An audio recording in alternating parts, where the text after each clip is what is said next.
Hi guys, what's going on? How's everybody doing today? Welcome to the channel. I'm Tom. If you're new here, please subscribe to the channel, like the video, comment, all that good stuff. So the game plan for today is to take a test drive with the truck. We're going to have to see how the suspension is, as we did cut the coils in the front. We put the drop shackles in the rear. We also have to check the transmission pressures, all that kind of stuff. We're just going to make sure everything is how it should be. I did top off the radiator after we ran it the other night. I also put this interior piece in, so everything's a little more buttoned up in there. Really, the only things we need to do is bolt the battery down. That's not bolted in. Put the intake setup on the truck and our electrical connections, and install the gauge for the test drive, and I'll show you where that goes and all that. First things first, I'm going to go get that filter in so we can get the truck started, get it warmed up. I'll probably pull it out of the garage because I do have stuff in the bed that we got to get out. So that's the game plan. We'll see if we can get anything else done, but really just the main thing is get this thing all ironed out and make sure all the little bugs are out and we don't have any leaks, any problems, our pressures are good. So that's our game plan. Let's get to it.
Sitting here at idle.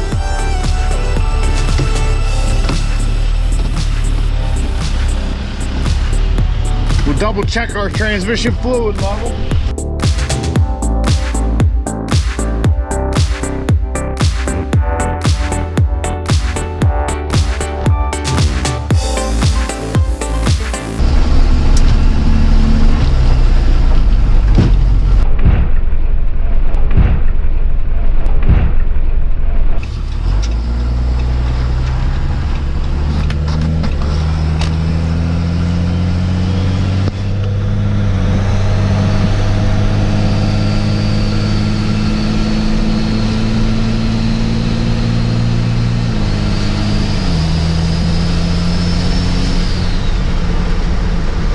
About 200 pounds in lockup. I'll have to call John and confirm that. I think that's about what he said it should be. 130 and 200.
our little test drive was not 100% a success. The truck drove and performed like it should. I was seeing, when we first took off, I was seeing 130 PSI until lockup we were getting 200.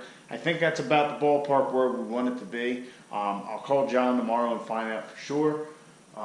But we got down the road and I noticed some smoke coming out or something like that, and my gauge was going all over the place. I couldn't figure out what's going on. So I pulled into a parking area there, and yeah, the line on the gauge is obviously homemade, but where is it? Yeah, it broke. I think it got next to the exhaust and got hot, and now I'm making a mess. So I'm gonna have to repair that so we can test it, and you know, just double check our pressures again with a good hose. So that sucked, but luckily I had brought the tools and everything I needed in order to take this out and put the plug back in it. So that was one thing. Another thing, I pulled over, was getting some smoke from under the hood, but it was very light. I guess it's from the exhaust header wrap, and I remember reading that on their pamphlet or whatever the hell it is. I guess when first couple heat cycles they say it can smoke, so I just didn't think about it at the time. I mean, I got out of the truck in a huff, and yeah, here it was just that. It was nothing big. On our transmission, I did forget they relocated the breather to the rear of the transmission. I did forget to plumb that in, so that was just a barb. I noticed that when I was under there cleaning it up, so we got to change, fix that. And lastly, this, I didn't even get out of the driveway to find this out. The truck might be a little bit too low. Going out the driveway here or even if you had a little big bump in the road, yeah, the suspension was bottoming out. So where the bump stops used to be or were, yeah, that's contact in the metal on the axle itself. So I don't know whether the best route, and I'll show you how tight it is. I guess since the suspension actually got cycled a little bit, it come down a little bit. I think we got like 1.5 inches of clearance or something. So what I might do is actually cut the bump stops down. All right, the battery died, but where was I? Oh, bump stops. Yeah, I got them over here. So yeah, so what I'm thinking is we could add, and I'll show you here in a second. We could probably cut the brackets and actually take them off the axle, so the bump stop, we can put this back in and it'll just bump off the axle. But I'm also thinking we can cut this down to give us a little bit more clearance. I just got to see, the real critical thing is anything else going to hit if we do that and make our gap a little bigger. So that's stuff I got to sort out and figure out what I want to do. But I do have the bump stops here. They just go up in the little cups. You press them up and they just kind of stay there. So we can cut that pretty flush and get rid of the bracket. The bracket, that'll probably give us an extra 1/2 inch and be good. The truck did feel like it rode a little better than before, so that's good. But it's hard to really tell how it acts on bumps, because when we were hitting those ones, like even in the driveway, like I said, it was slamming. Metal to metal. So that's where our bump stop goes, right up in here. As you would have seen, it goes into that cup. But as you can see, I can only get like my 2 fingers in there, and I can't even, you guys can't see that. But that's all I can get in there is those 2 fingers, and that's even a little tight. So me saying about the bracket, I was looking at the passenger side. On the driver's side here, it's actually built into the axle. So that's not gonna, we're not going to be able to do that. Shit. Shit, we might be fucked. I don't know. I'll show you on the passenger side what I was talking about, what I was thinking. On this side, on the passenger side, we cut this plate and grind that weld down and take that whole thing out. So we, give us a little bit of clearance here between that and the bump stop bracket up top. But seeing the one on the axle, that's not going to be any good. So what I'll do is, I'm going to cut those bump stops down so they sit in here and we just have a little rubber protruding. So yes, they will hit, but we'll see how it is, and if it's not too god awful, we'll just live with it, because really, yes, we're going to drive this on the street, but it's not going to be a daily driver, that's for damn sure. So I really don't have a good way to cut these and make them like even and nice. So what I'll do is when I have access to a bandsaw, I'll just cut them in a bandsaw and we'll put them back in. We'll see how that affects our ride. I got to fix our gauge. So for the rest of the evening, at least for now, I think I'm going to put this, what the hell is it called? I can't remember. It'll come to me. But we're going to put this back on the truck. I remember I had said something to you guys, what you guys thought, and you guys had kind of thought the same thing that I did, is put it on and cut this lip off. Well, for now, I'm just going to put it on like this because it will definitely make the truck look a little lower. And just curious how it looks with it on there. We might pull it off later and cut that, but let's give her a go.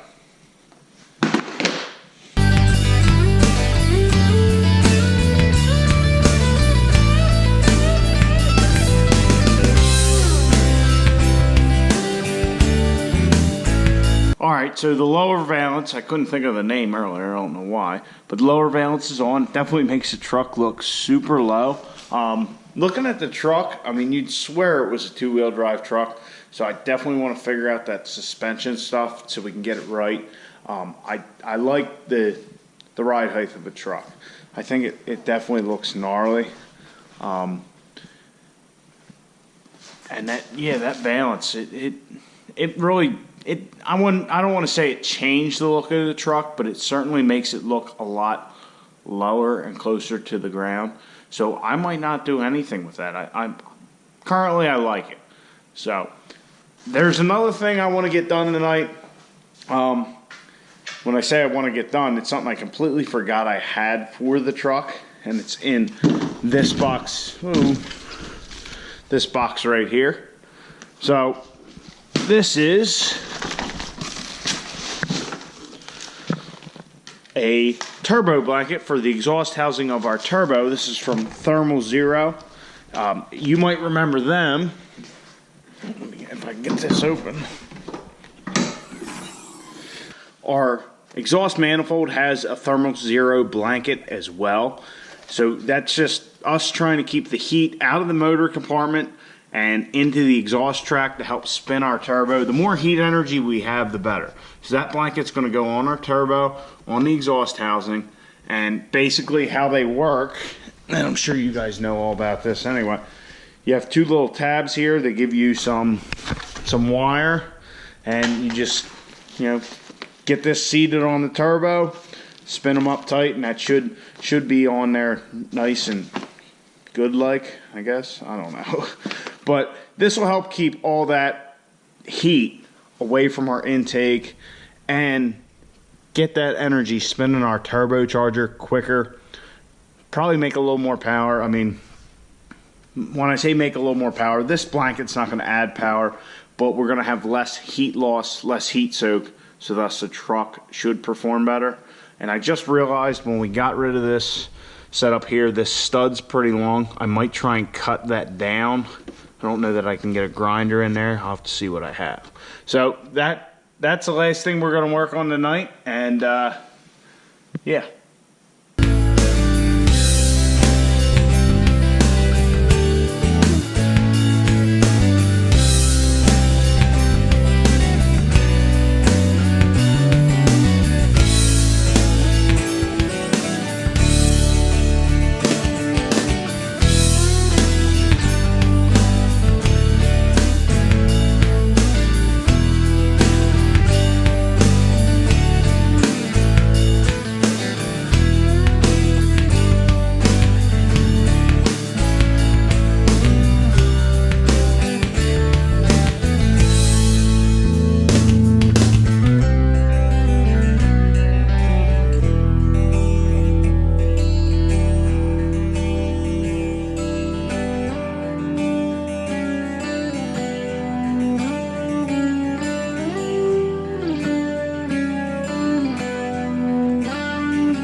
Tonight we didn't get the test drive that I really wanted.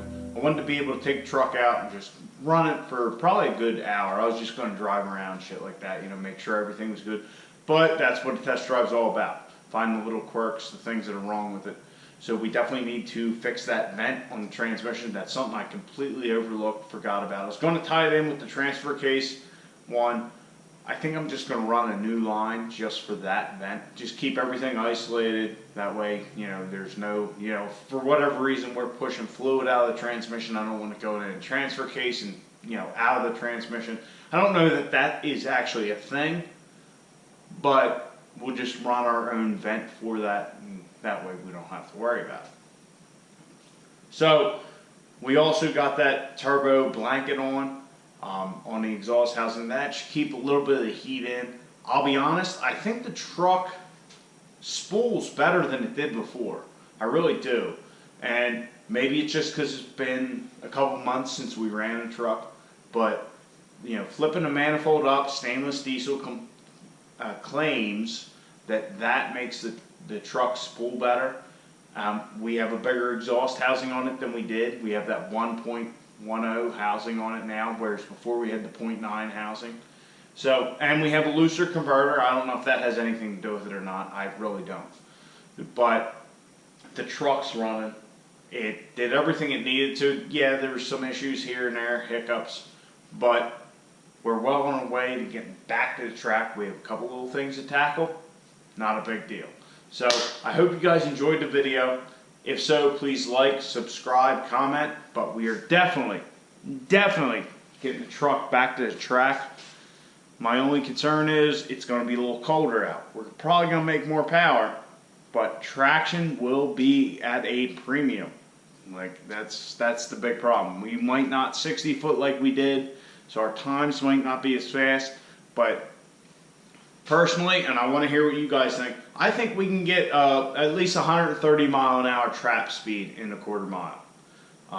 Really, our horsepower, there wasn't really any horsepower gains, but I think we can get that 130 trap. I think we can do it. So anyway, like I said, please like, subscribe, comment. I'll see you guys on the next one. Oh, shouldn't you be out in your garage working on your truck?